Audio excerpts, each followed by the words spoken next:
నిన్న వీడియో ఎంతమంది చూసారో లేదో తెలియదు కానీ మా తమ్ముడు ఫ్రెండ్ అయితే చూసాడనమాట. వాడు కామెంట్ చేశాడు ఇక్కడ పెయింట్ చేస్తాను చూడండి. సో మా మమ్మీ వాళ్ళైతే వరంగల్కి రీచ్ అయ్యేసరికి 6 అయిందనమాట.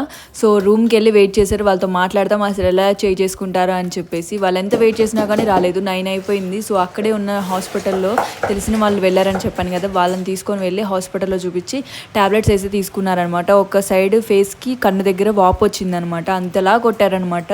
అసలు నేను వీడియో కాల్ చూడగానే షాక్ అయ్యాను. కొట్టారు అంటే ఏమో అనుకున్నా కానీ మొత్తం ఫేస్ అంతా వాపు వచ్చేంత కొట్టారు. సో చాలాసేపు వెయిట్ చేసిన రాకపోయేసరికి ఆ సామాన్ అంతా అలానే ఉంచేసి మళ్ళీ వద్దామని చెప్పేసి వీళ్ళైతే స్టార్ట్ అయిపోయారనమాట. అరౌండ్ 1 or 2 అయింది ఇంటికి రీచ్ అయ్యేసరికి. నెక్స్ట్ డే ఏమో సండే అవడం వల్ల మా డాడీ కూడా ఇంట్లోనే ఉన్నారు. సో వాడిని చూసుకుంటూనే ఉన్నారు, ఎందుకంటే కొంచెం డల్గా ఉంటున్నాడు. తెలిసిందే కదా, అబ్బాయిలు కొంచెం డల్గానే ఉంటారు ఏదైనా జరిగితే, కానీ ఎవరితో షేర్ చేసుకోరనమాట. సో నెక్స్ట్ ఏం జరిగింది ఏంటనేది నెక్స్ట్ పార్ట్లో చెప్తాను.